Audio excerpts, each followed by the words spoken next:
안녕하세요. 저는 올해 30대 여자입니다. 제가 이 글을 쓰기에는 많은 시간이 걸렸는데요.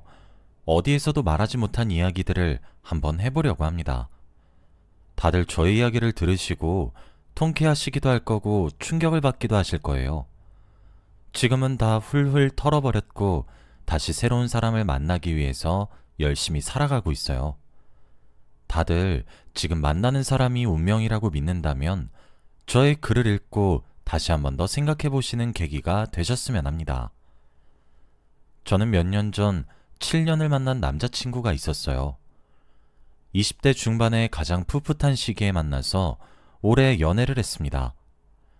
저희 커플은 제 친구의 소개로 만나게 되었어요. 제 친구가 저한테 관심 있어 하는 오빠가 한 명 있다며 소개받을 건지 물어보길래 처음에는 가볍게 만났습니다. 그런데 기대했던 것보다 저와 너무 잘 맞았고 대화도 잘 통하더라고요. 저와 오빠는 처음 만난 그 식당에서 5시간 동안 쉴 새 없이 대화를 나누었습니다. 가치관과 성격까지 너무 잘 맞았어서 이 남자와는 왠지 운명이란 생각이 들었어요. 그래서 그 뒤로도 자주 만나게 되었고 저희는 자연스럽게 연인이 되었습니다. 오빠와 7년 동안 사귀면서 싸운 적도 드물고 너무 잘 맞았어요. 권태기도 없었고 오빠가 저한테 워낙 잘해줘서 오빠한테 너무 고마웠죠. 그렇게 저희는 30대가 되었고 집안에서도 슬슬 결혼을 준비하라는 말이 나와 이때다 싶어 결혼 준비를 하기 시작했습니다. 이미 집도 합쳐서 신혼집에서 둘이서 사는 중이었어요. 코로나 때문에 결혼식을 계속 미루고 있어서 아직 정확한 날짜는 못 정했습니다. 결혼식을 미룬 대신에 더 퀄리티 높은 결혼식을 준비하고 있었죠. 아직 결혼식을 제대로 올리기 전이지만 남자친구와 둘이서 한 집에서 사는 건 꿈만 같았습니다. 퇴근을 하고 집에 들어오면 저를 기다리는 사람이 있다는 것 하나만으로도 너무 행복하더라고요. 마음 잘 맞는 오빠와 평생을 함께 한다는 생각에 저는 더할 나위 없이 행복했습니다. 그렇게 저희는 거의 신혼부부 같은 알콩달콩한 생활을 하고 있었죠. 그런데 어느 날이었어요. 회사에서 업무를 보고 있었고 아무 생각 없이 메일함을 들어갔는데 익명으로 누군가에게 메일이 왔더라고요. 아무런 내용도 없이 사진 한 장만 떡하니 보냈습니다. 의심 없이 그 사진을 다운받아 열어보았는데 저는 그 사진을 보고 기겁을 했어요. 정말 충격받았습니다. 바로 남자친구가 다른 여자와 고급 레스토랑에서 하하호호 하며 웃는 사진이었거든요. 남자친구는 한 번도 제가 아닌 다른 여자와 레스토랑에 간 적이 없어요. 저한테 말해준 적이 없었거든요. 그런데 사진 하단에 있는 날짜가 더 충격적이었습니다. 왜냐하면 저와 사귄 지 3년쯤 됐을 때 찍힌 사진이었거든요. 연애한 지 7년이나 됐는데 사귄 지 3년부터 다른 여자와 그렇게 지냈다고 생각하니 피가 거꾸로 솟는 기분이었습니다. 저는 그 사진을 복사하고 퇴근하고 집에 들어가자마자 남자친구의 얼굴에 들이밀었어요. 남자친구는 제 사진을 보고 기겁을 하더라고요. 그의 모습을 보니 제가 상상했던 일들이 진짜인 것 같아 화가 더 주체되지 않았습니다. 그때 남자친구는 제 앞에서 무릎을 꿇고 싹싹 빌었어요. 자기야, 오해야 이건. 부모님이 제발 선자리 한 번만 나가달라고 해서 잠깐 나간 거였어. 이때 저 여자 딱 한 번 본 게 다야. 그 뒤로 연락도 안 했어. 나 자기밖에 없는 거 알잖아. 내가 미안해. 딱 한 번만 봐줘. 남자친구네 부모님은 저를 별로 좋아하지 않으십니다. 자기 귀한 아들에 맞지 않은 여자라고 하면서 말이죠. 그래서 다른 집안의 여자와 잘하게 해보려고 선자리를 붙이신 것 같았습니다. 솔직히 화가 났지만 남자친구의 말을 들어보니 이해는 갔어요. 제가 기분이 나쁠 것 같아서 말을 안 했다고 합니다. 거의 울 듯한 표정으로 제 앞에서 싹싹 비는데 쉽게 거절하지 못하겠더라고요. 그래서 딱 한 번만 봐주기로 했습니다. 앞으로 무슨 일이 있어도 다 말하기로 했고 이 일이 있고 나서 저희의 사이는 더 돈독해졌습니다.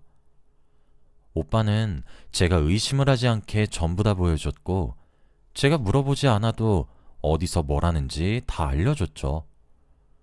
오빠의 노력을 보고 이 사람을 용서해 준 게 잘한 일이라고 생각했습니다. 얼마 지나지 않아 저희는 다시 예전처럼 사이가 좋아졌고, 결혼이 얼마 남지 않은 예비 부부가 되었죠. 그런데 어떻게 저에게 이런 일이 생길 수 있나요? 저는 원래 오빠의 휴대폰을 제가 먼저 잘 안 보는 성격이에요. 너무 집착하는 것 같고 오빠가 스트레스를 받아야 할 것 같아서 그냥 오빠를 믿는 편입니다.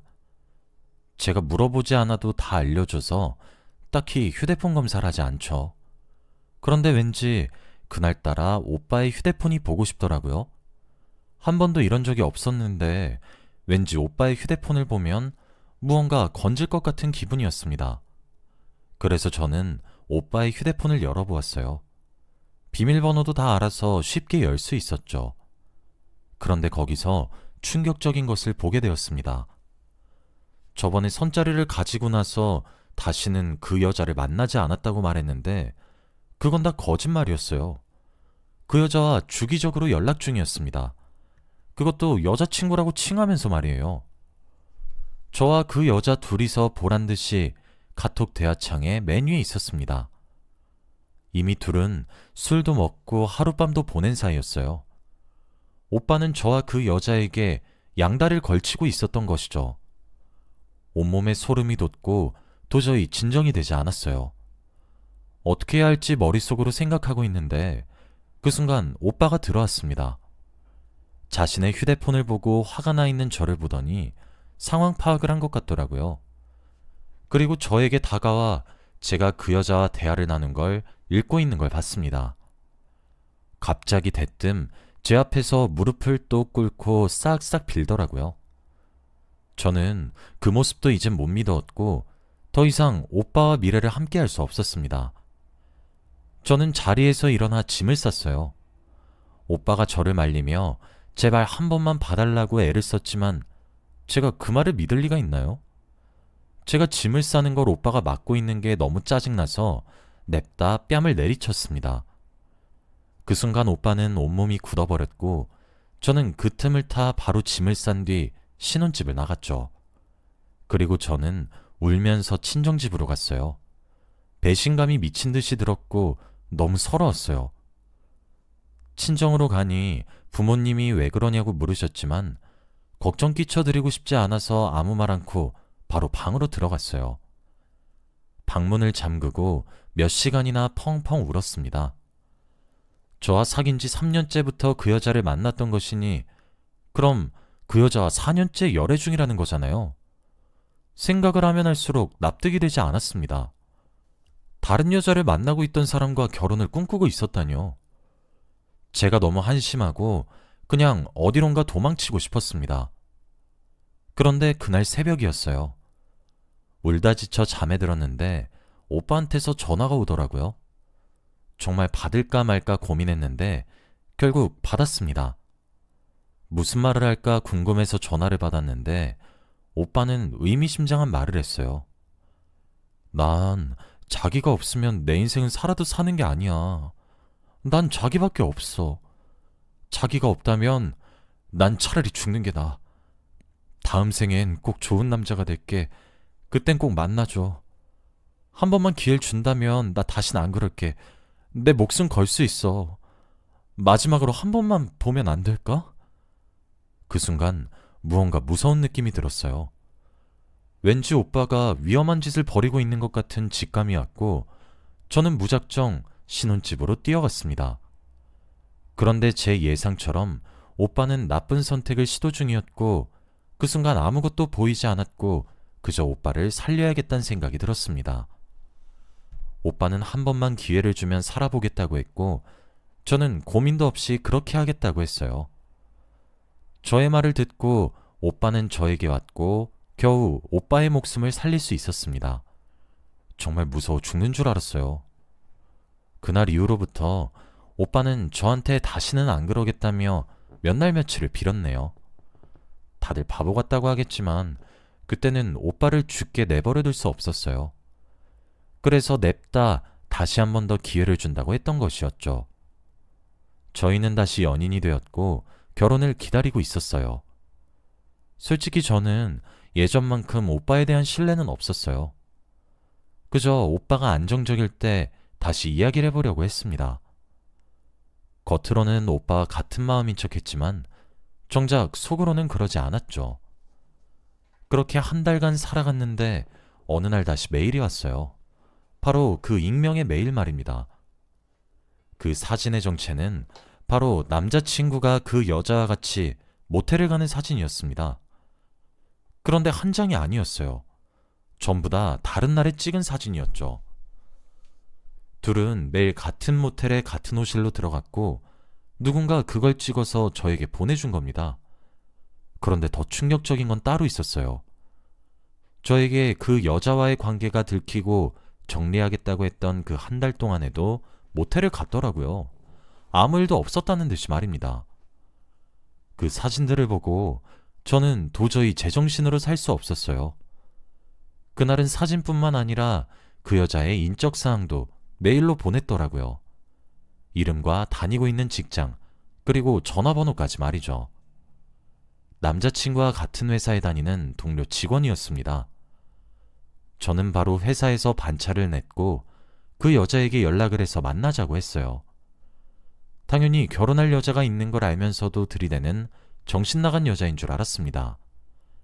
그 여자에게 남자친구의 이름을 대고 그 사람에 대해 할 말이 있다고 하니 바로 나와주었고 저희는 한 카페에서 만났죠. 저보다 한참 어린 20대 여자였습니다. 이제 갓 사회생활을 시작한 사회초년생 같았죠. 더 화가 났고 어처구니가 없었습니다. 남자친구가 어린 여자들이랑 놀아났다는 생각에 도저히 화가 진정되지 않았죠. 그 여자는 저를 보고 누구냐는 눈빛을 보냈고 저는 메일로 온 사진들을 전부 다 그 여자한테 보여주었습니다. 사진을 보더니 대체 누가 찍었냐며 놀라더라고요. 그리고 저는 저의 정체를 밝혔습니다. 저는 당신이 만나고 있는 남자와 결혼할 여자예요. 그 남자 결혼할 여자 있는 건 알고 있었죠? 그거 알고 들이댄 거죠? 대체 뭔 생각으로 그런 거예요? 어린 계집애가 애교 좀 떨고 모텔 몇 번 가주면 사달라는 거 해달라는 거 다 해주니까 그래서 제 남자친구한테 꼬리친 거죠? 그게 무슨 말이세요? 결혼할 여자라뇨? 전 처음 듣는 말인데요? 저는 당연히 그 여자가 일부러 저를 골탕 먹이려고 그러는 줄 알았습니다. 그런데 그 여자는 정말로 아무것도 모르는 사람이었어요. 그 여자와 둘이서 정적이 흘렀습니다. 결혼할 여자가 있다고 한 번도 말한 적이 없었다고 해요. 그리고 오히려 자신과 결혼을 준비 중이었다고 합니다. 그 말에 제가 더 놀랐고 말이 나오지 않았죠. 저희는 곧 결혼식을 올린다고도 말했는데 그 여자는 더 충격적인 말을 했습니다. 이미 둘은 거의 반동거래하고 있다고 말이죠. 그 여자의 자취방에서 제 남자친구가 거의 살다시피 하고 있다고 했어요. 저희 둘 다 말문이 턱 막혔고 아무 말도 나오지 않았습니다. 근데 그 순간 갑자기 그 여자가 눈물을 흘리더라고요. 저 어떡해요? 저 정말 바본가 봐요. 아무것도 모르고. 정말 죄송합니다. 이 말을 했고 갑자기 자신의 배를 문질문질 거렸어요. 그러면서 말을 이어나갔습니다. 우리 새싹이는 그럼 어떡하죠? 그 순간 머리가 멈추는 듯한 기분이었어요. 아무 생각이 들지 않았고 머릿속이 새하얘지더라고요. 그 여자는 제 예상처럼 임신을 했습니다. 아이의 아빠가 바로 제 남자친구고요. 말문이 막히고 도저히 대화를 이어나갈 수 없었습니다. 그리고 그 순간 속이 역해져서 화장실로 뛰어갔고 바로 토를 했어요. 정말 더럽고 역겨운 인간이었습니다. 자기와 띠동갑보다 훨씬 더 어린 여자아이를 임신시키다뇨. 정말 무서운 사람이었습니다. 그날 저와 그 여자는 결심했어요. 그런 쓰레기 같은 남자한테 놀아나지 말고 복수를 하기로 말이죠. 저는 정말 도저히 용서할 수 없었습니다.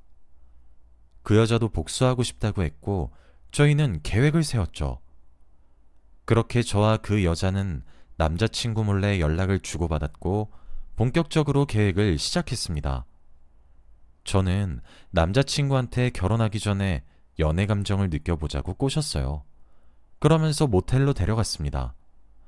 바로 그 여자와 밥 먹듯이 갔던 그 호텔의 그 호실로 말이죠. 제가 카운터에 가서 방 번호를 말하니 남자친구가 화들짝 놀라더라고요. 그러면서 저에게 자기 여기 와본 건 아니지? 아니, 너무 잘 알아서 나 좀 당황스러워 라고 하는데 웃겨 죽는 줄 알았습니다. 그리고 저는 아무 말 없이 그곳으로 들어갔고 남자친구는 처음 온 척 연기를 하더라고요. 그 모습조차 역겨웠습니다. 그리고 저희는 분위기를 탔고 마지막 밤을 보냈죠. 제 옆에서 누가 업어가도 모를 것처럼 잘 때 저는 사진을 찍어 그 여자한테 보냈어요. 1시간 뒤 그 여자가 저희 방에 들어왔고 자고 있는 남자친구의 얼굴에 냅다 찬물을 끼얹었습니다. 화들짝 놀라며 남자친구가 일어났고 그때 그 여자는 뺨을 때렸죠. 젊은 여자였는데도 아주 맛깔나게 뺨을 잘 때리는 모습을 보고 조금 놀랐습니다. 남자친구는 영문도 모른 채 물사대기와 뺨을 맞으니 많이 화가 난 것 같았죠. 그리고 갑자기 저와 그 여자 둘이서 자신을 죽일 듯이 노려보고 있으니 상황 파악을 한 것 같았습니다. 아, 너희들이 손잡고 아주 다 연맥이려고 작정을 했구나. 그래, 오늘 누가 죽어서 여기 나가는지 한번 해보자. 이 말을 하며 갑자기 옆에 있는 유리 재떨이를 머리 위로 들더니 저와 그 여자를 내리치려고 했습니다. 그런데 그 순간 문에서 누군가 들이닥쳤어요. 바로 경찰이었습니다. 그 순간 남자친구는 비명을 지르며 도망치려고 안간힘을 썼지만 될 리가 있나요? 바로 경찰에 잡히며 수갑을 채우고 있었습니다. 남자친구는 저와 그 여자를 보며 욕을 하고 있었고 저는 마지막 한마디를 했어요. 네가 이러고 다니니까 우리 같은 여자들한테 걸리는 거야. 너도 이게 처음은 아니겠지? 아직 한 번도 걸린 적 없이 잘 넘어갔겠지. 너도 참 재수없다. 우리 같은 여자한테 걸리다니. 다신 이딴 짓 하지 말고 정신 차리면서 살아. 너랑 혼인신고 안 한 게 내 인생에서 가장 잘한 짓이다. 남자친구는 비명을 지르며 모텔방을 경찰과 같이 빠져나갔고 저는 그 순간 다리에 힘이 풀려 주저앉아 버렸어요. 그리고 그 여자와 안으며 펑펑 울었습니다. 큰 고비를 하나 넘긴 기분이었거든요. 너무 서러웠고 이때까지 꽁꽁 숨겨놨던 감정들이 한꺼번에 폭발한 기분이었습니다. 그리고 저는 조사를 받기 위해 그 여자와 경찰서로 갔죠. 그리고 조사를 받는 과정에서 알게 되었습니다. 저에게 익명의 메일을 보내준 사람의 정체를 말이죠. 바로 저에게 남자친구를 소개시켜주던 저의 친구였습니다. 너무 상상치도 못한 인물이라 놀랐는데 그 친구는 저에게 충격적인 말을 했어요.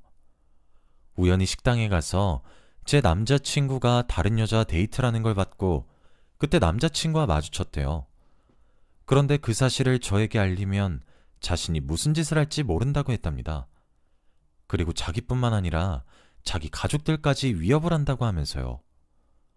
우선 사진은 몰래 찍어두었는데 후폭풍이 두려워 저에게 말도 못하고 꽁꽁 숨기고 있었는데 제 친구한테 그 여자와 데이트하는 걸 자주 들켰대요. 그때마다 입조심하라고 협박을 하니 저에게 마음껏 보낼 수 없었다고 합니다. 그런데 정말 결혼을 할 것 같으니 이건 아닌 것 같아 보냈대요. 사진 때문에 자신을 수십 번이나 찾아왔는데 겨우겨우 도망치면서 살았다고 합니다. 그동안 얼마나 힘들었는지 펑펑 울면서 말하는데 너무 고맙고 미안한 거 있죠? 이런 친구를 제 옆에 두었다는 게 너무 자랑스러웠고 제가 옆에서 아무것도 못해준 게 미안했습니다. 이 친구가 아니었다면 저는 아직도 그 쓰레기 같은 남자의 사생활을 모르고 결혼을 했겠죠. 생각만 해도 아찔합니다. 그리고 저는 또 하나 알게 된 사실이 있어요. 제 전 남자친구는 전과가 한두 개가 아니었습니다. 어릴 때부터 이것저것 많은 일들을 저지르고 다녀서 경찰서를 자주 들락날락했더라고요. 범죄를 많이 저지르고 다녔던 사람이다 보니 소송도 쉬웠습니다. 당연히 저와 그 여자한테 유리하게 흘러갔고 친구가 저에게 보내준 증거들도 있으니 저희가 승소를 했어요. 결혼식 취소 위약금이나 이것 저것들도 다 전 남자친구가 부담하고 저한테 합의금도 어마무시하게 줘야 해요. 그리고 접근금지 신청도 해서 근처에 오지도 못합니다. 이 일이 있고 나서 정말 많이 변했어요. 사람을 보는 눈이 조금 생긴 것 같습니다. 사람을 쉽게 안 믿게 되었고 저의 모든 걸 다 주지도 않게 되었죠. 그 여자는 아이를 낳고 혼자서 씩씩하게 잘 키우고 있어요. 연락은 하지 않지만 간간히 들려오는 소식을 들어보니 어린 나이에도 불구하고 기죽지 않고 살고 있다더군요. 그런 모습을 보고 저는 많이 배웁니다. 저는 벌써 40을 바라보고 있네요. 이런 고난과 역경을 겪어서 그런지 지금의 제 인생은 순탄하게 느껴져요. 다들 저 같은 일 경험하지 않길 바랍니다. 저희 이야기는 여기까지예요. 들어주셔서 감사합니다.